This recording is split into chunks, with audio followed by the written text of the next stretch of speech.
Tuhan sertamu. Dan sertamu juga. Inilah Injil Yesus Kristus menurut Yohanes. Dimuliakanlah Tuhan.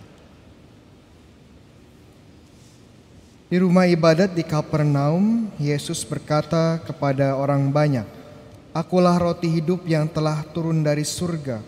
Jikalau seorang makan dari roti ini, ia akan hidup selama-lamanya. Dan roti yang kuberikan ialah dagingku, yang akan kuberikan untuk hidup dunia." Orang-orang Yahudi bertengkar antara mereka sendiri dan berkata, "Bagaimana Yesus ini dapat memberikan dagingnya kepada kita untuk dimakan?" Maka kata Yesus kepada mereka, "Aku berkata kepadamu, sesungguhnya jikalau kamu tidak makan daging Anak Manusia dan minum darahnya, kamu tidak mempunyai hidup di dalam dirimu. Barang siapa makan dagingku dan minum darahku, ia mempunyai hidup yang kekal. Dan aku akan membangkitkan dia pada akhir zaman. Sebab dagingku adalah benar-benar makanan, dan darahku adalah benar-benar minuman. Barang siapa makan dagingku dan minum darahku, ia tinggal di dalam aku dan aku di dalam dia. Sama seperti Bapa yang hidup mengutus aku hidup oleh Bapa. Demikian juga barang siapa memakan aku akan hidup oleh aku. Akulah roti yang telah turun dari surga, bukan roti seperti yang dimakan nenek moyangmu, dan mereka telah mati. Barang siapa makan roti ini, ia akan hidup selama-lamanya." Demikianlah Injil Tuhan. Terpujilah Kristus.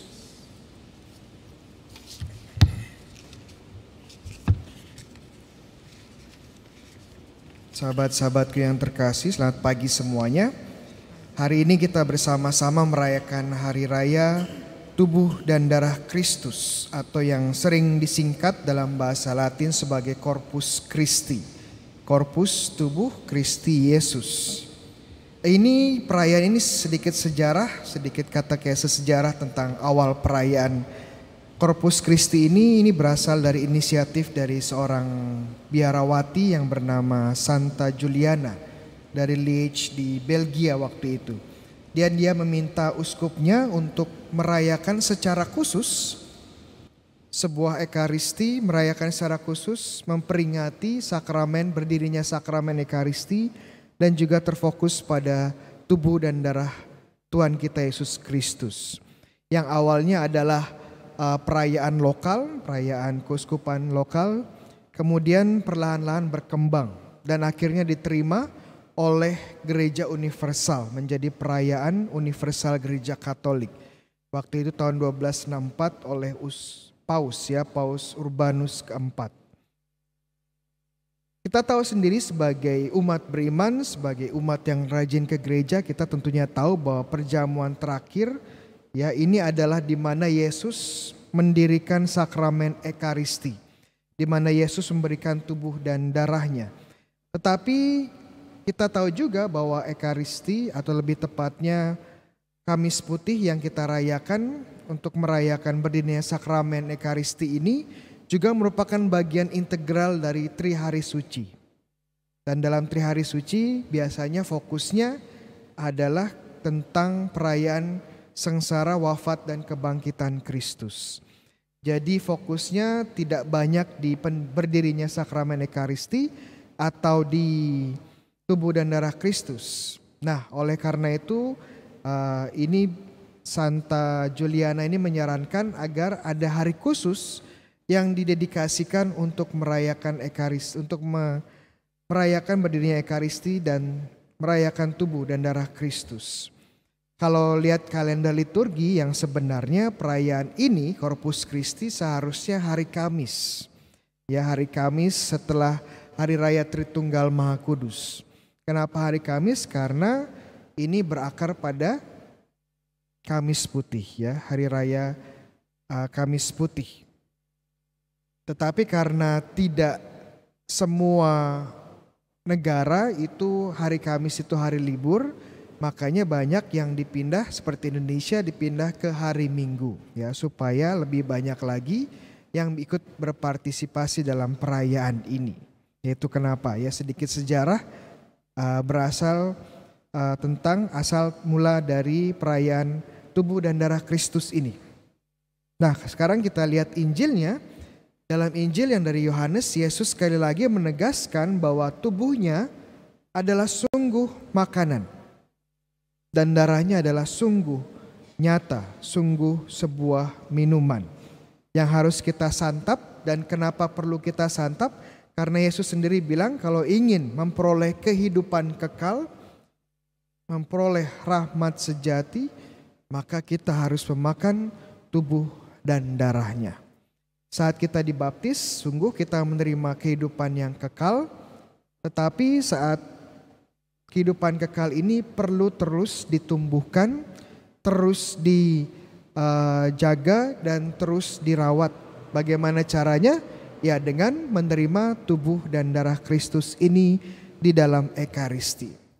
Kemudian saya punya pertanyaan ya, kenapa Tuhan Yesus memilih untuk memberikan tubuhnya sebagai makanan rohani yang merawat kehidupan rohani kita?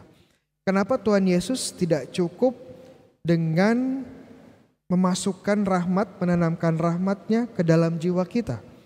Kenapa tidak cukup dengan hanya membaca kitab suci? Ya. Kenapa tidak cukup hanya dengan puji-pujian? Kenapa tidak cukup dengan nyanyi-nyanyian? Tetapi harus menerima tubuh dan darahnya. Ada yang tahu? Bisa angkat tangan? Iya. Jawabannya mungkin sebenarnya sangat sederhana ya. Jawabannya sangat sederhana. Kenapa? Karena tubuh ini, realitas tubuh adalah sebuah kenyataan yang sangat baik adanya. Tubuh kita walaupun terbatas ya, walaupun kadang-kadang sakit, walaupun kadang-kadang merasa tidak enak dengan tubuh ini dan menjadi tua dan akhirnya mati, tubuh ini pada dasarnya adalah baik. Ya, jika kita kembali ke kisah penciptaan di Kejadian 1 dan 2, kita akan melihat bagaimana Tuhan menciptakan dunia dan setiap kali Dia menciptakan sesuatu, Tuhan pasti akan lihat kembali, ya. Lihat kembali dan apa yang Tuhan bilang, ini sungguh baik, ini baik, itu baik ya. Saat menciptakan langit ini baik, saat menciptakan ikan ini baik, menciptakan burung ini baik ya, menciptakan monyet-monyet ya baik juga. Tapi saat Dia menciptakan manusia, ya saat Dia menciptakan manusia, apa yang Tuhan bilang, ini sungguh baik, ini sangat baik, ya ini sangat baik. Kenapa? Karena kita diciptakan sebagai citra Allah, ya citra Allah. Berapa hari Tuhan menciptakan dunia? Ada yang tahu? Ya, 6 hari ya, bisa ditawar 6 hari saja. Kenapa Tuhan menciptakan dunia dalam 6 hari? Padahal Tuhan bisa menciptakan dunia dalam sekejap saja, ya bisa, atau dalam 3 hari juga bisa, ya diirit, di diskon juga bisa. Tapi kenapa memilih dalam 6 hari? Ya. Yang menarik adalah karena Tuhan ingin mengajarkan kita bahwa dalam penciptaan itu ada yang namanya prosesi ya. Ada namanya yang disebut sebagai tingkat derajat penciptaan. Ya, kalau kita lihat dalam prosesi di gereja ya, atau perarakan masuk di gereja, biasanya ada tingkatannya ya. Yang lebih awal ya, yang lebih awal itu biasanya nggak terlalu penting. Ya penting sih, penting, tapi ya nggak, ya pentingnya lumayan lah. Tapi semakin akhir, yang terakhir dalam perarakan itu yang paling penting biasanya. Kita lihat ya, yang pertama siapa? Putra altar ya, putra putri altar. Kemudian lektor, kemudian asisten imam. Nah yang paling penting siapa? Iya, romonya yang paling penting. Terima kasih ya, romonya paling penting. Ya, begini juga kalau kita lihat kisah penciptaan. Kenapa hari pertama, kedua, ketiga? Karena ini prosesi ya. Kita lihat bagaimana pelan-pelan yang paling penting akhirnya keluar dalam kisah penciptaan. Hari ke-6 manusia, hari terakhir. Dan ini menunjukkan bahwa manusia dalam tatanan penciptaan adalah yang penting, yang paling penting di mata Tuhan. Kenapa Tuhan mengatakan kita adalah sangat baik. Nah, kita diciptakan sebagai manusia dan bagian penting tidak terpisahkan dari kemanusiaan kita adalah tubuh kita. Ya, tubuh kita. Oleh karena itu kita melihat juga dalam kisah Kejadian bab 2 dikatakan benar tubuh kita ini dari tanah, ya, diambil Tuhan dari tanah. Tapi ada yang spesial dengan tubuh yang dari tanah ini, karena tubuh yang dari tanah ini dapat menerima, ya, dapat menerima nafas dari Allah, dapat menerima kehidupan rohani dari Allah. Jadi tubuh ini luar biasa. Ya, mungkin dari tanah, ya mungkin lemah, ya mungkin bisa sakit, bisa mati, tetapi tubuh ini pun bisa menerima rahmat Tuhan, bisa menerima, ya, kehidupan rohani. Makanya Santo Agustinus, ya, dari Hippo abad keempat kelima Masehi berkata bahwa tubuh ini dalam bahasa Latin, ya, adalah capax Dei, ya. Capax Dei artinya mampu menerima, mampu mengenal Allah, dan tidak hanya mengenal Allah, mampu menerima Allah dalam tubuh kita. Ini luar biasa sekali tubuh kita ini, ya. Makanya sejak awal berdirinya gereja Katolik, ya, sejak awal salah satu musuh berat, ya, musuh berat gereja Katolik, ya, itu sebuah ajaran, ya. Ajarannya namanya Gnostisisme, ya. Ada yang tahu Gnostisisme? Bisa angkat tangan lagi, ya, nanti saya kasih nasi goreng, ya. Gnostisisme adalah ajaran yang berdasarkan dualisme. Dualisme, maksudnya dualisme itu ada dua Tuhan, ya.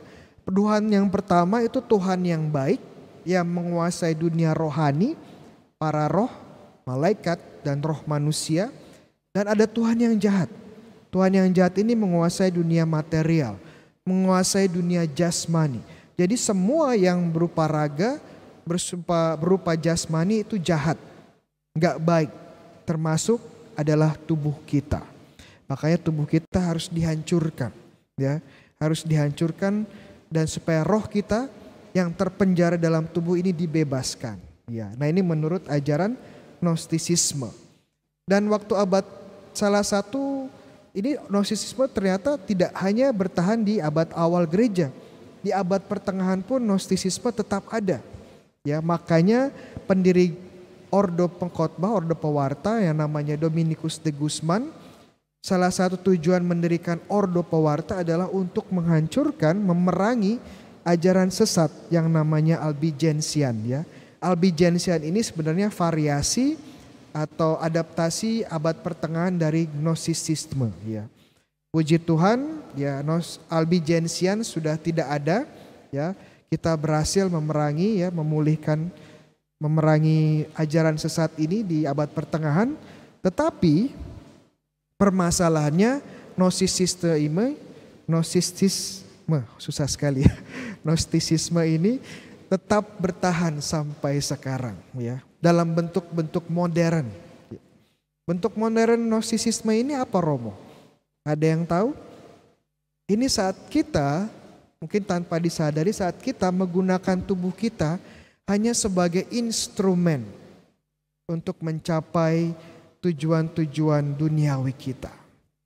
Saat kita menggunakan tubuh kita untuk, ya, sebagai alat, sekedar alat untuk mencapai kesuksesan pribadi, untuk mencapai karir, ya. Banyak dari kita mungkin bekerja dengan keras, ya, bekerja dengan luar biasa, bahkan melewati batas-batas kemampuan tubuh kita.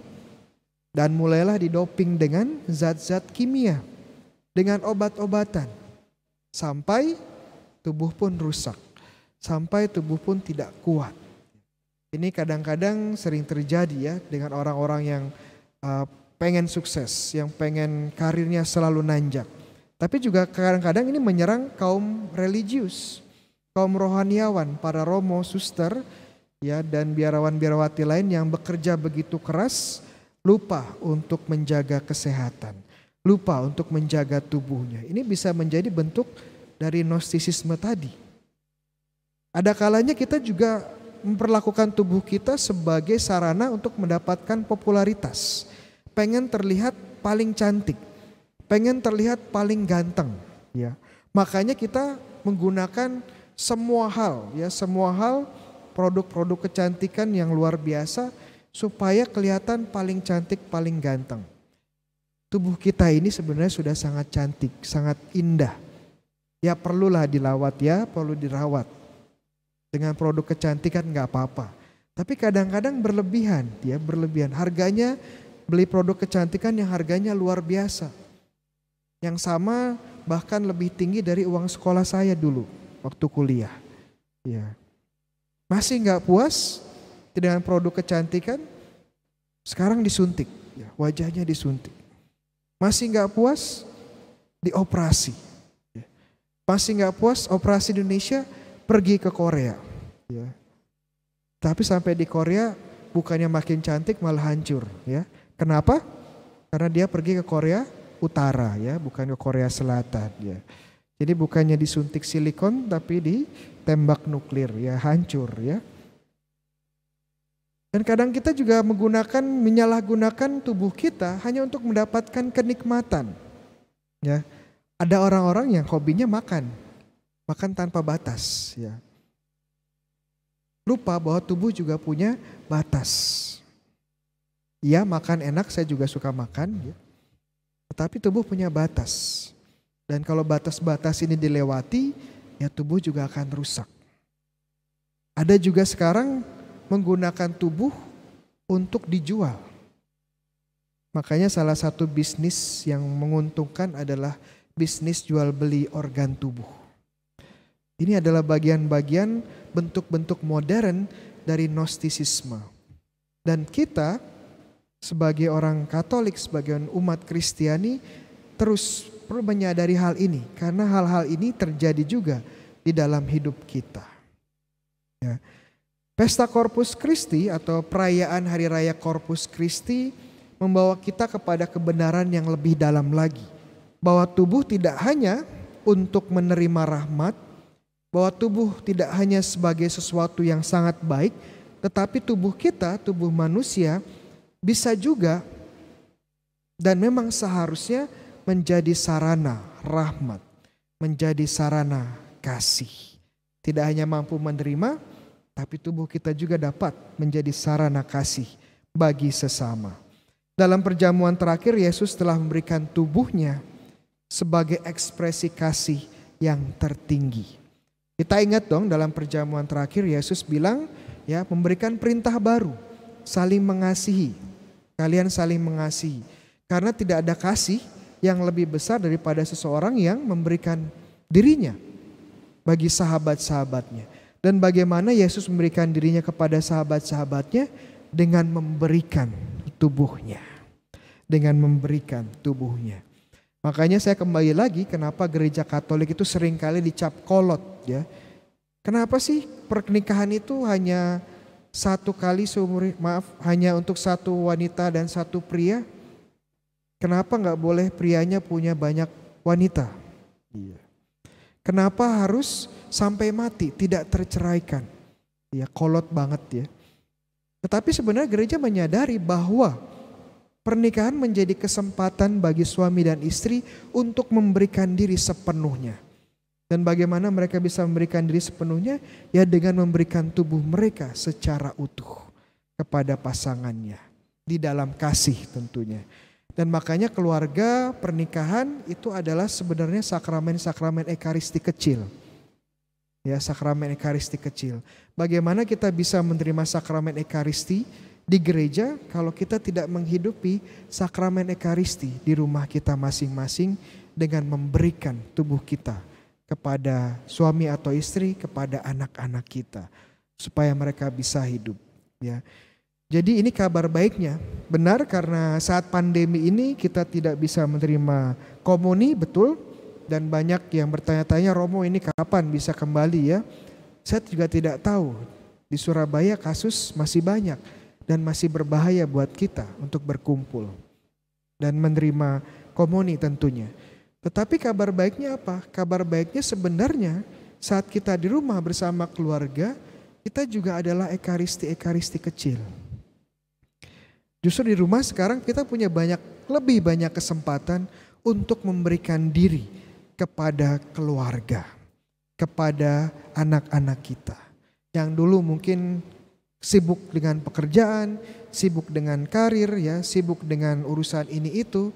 Justru sekarang kita mempunyai kesempatan lebih baik untuk memberikan diri, tenaga dan waktu kepada keluarga kita. Inilah panggilan kita untuk mengasihi sampai akhir. Bagaimana? Dengan memberikan tubuh kita kepada sesama dalam kasih. Amin.